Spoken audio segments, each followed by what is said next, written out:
This is Jim. Jim recently graduated from college and found a job with a decent salary and benefits. He rented a great apartment in the hippest neighborhood in the city and pays his bills like rent, electricity, groceries, and his student loan payments. But Jim likes to go out with friends a few times a week, and he keeps up with the latest fashion trends by turning over his wardrobe twice a year. His company offers an employee match of up to 6% to contributions to the company's 401k plan. But Jim is kind of confused by the funds he could invest in the plan and hasn't made time to investigate what his specific options are in the plan or make any contributions to it. He figures he'll get to it later. If Jim were to start contributing to his 401k in his early 20s, he could have over $1.2 million by the time he's 65.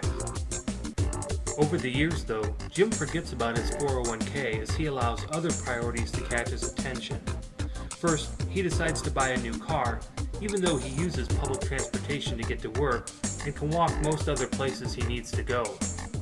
Jim also spends money on a number of girlfriends over the next few years until he meets Alice. Jim and Alice fall in love and get married when they're 32 years old. Jim and Alice paid for most of their wedding and honeymoon expenses themselves, and Jim is working on paying off that credit card debt when he remembers about his 401k, which he's been meaning to contribute to now that he has a wife to think about as well. Because he's missed out on 10 years of investing, if Jim were to contribute 6% to his 401k now, he'd have just $675,000 by the time he's 65. If he still wanted to have $1.2 million by the time he's 65, he'd now have to start saving 13% of his paycheck instead of just 6%. Fast forward 10 more years. Jim and Alice are now 42 and have 2 kids. Jim has seen a steady increase in his pay as his career has progressed, but he contributes just 3% of his salary to his 401k. If he continues at this rate, by the time he's 65, he will have just $225,000 saved for retirement. If Jim had started saving $160 a month when he was 25, he would have $1,000 in monthly retirement income. If he had started saving at age 35 though, he'd have to save almost $270 a month to generate the same income. If he waited to save for retirement until he was 45, Jim would have to put away nearly $500 every month. That's more than 3 times what he would have had to save when he was 25. Fast forward another 20 years. Jim and Alice are now 62 and would like to retire after 40 years in the workforce. Both of their kids are grown and married. Jim and Alice paid for their college education and their weddings. Unfortunately, Jim has saved just $250,000 towards retirement. Even if he delayed taking Social Security and worked for another 5 years, he still wouldn't have nearly enough money to last him through retirement. Healthcare costs alone could eat up all those savings for Jim and Alice. They would have nothing for regular living expenses, there will be no traveling in retirement, they won't be able to afford a new car if they need one, and they won't be able to leave a bequest to their children or any grandchildren. It's easy to find yourself in the same position as Jim and Alice. Saving is a habit, and if it doesn't start early in your career, it's hard to adjust a lifestyle to which you've become accustomed to suddenly decrease by 10% or more. The way to avoid this is to start saving early in your career.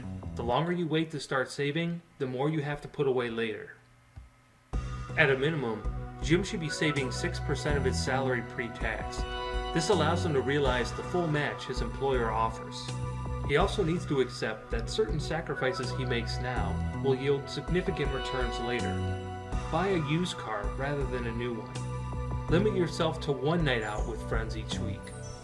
Buy fewer new clothes. Scale back the money you'll spend on your wedding. And although it might seem a bit counterintuitive, parents should save for their retirement before contributing to their children's college fund. Why? First, students have a number of sources for college funding: scholarships, loans, grants, etc. Individuals, though, have only so many sources for retirement income. Second, it won't do their children any good if Jim and Alice put them through college only to have to support their parents in retirement later. So, to avoid finding yourself short of savings when you enter retirement, remember the following guidelines. Start saving early in your career. At the same time, it's never too late to start saving for retirement. Federal law allows for catch-up contributions for those over the age of 50. Next, be sure to invest at least as much as you need in order to maximize your employer's matching contribution to your 401k. Finally, once you are investing in your 401k, keep an eye on how your money is allocated. If you fail to take an aggressive approach early enough, or fail to adjust your asset allocation over time, you could still end up short of the funds you need for retirement.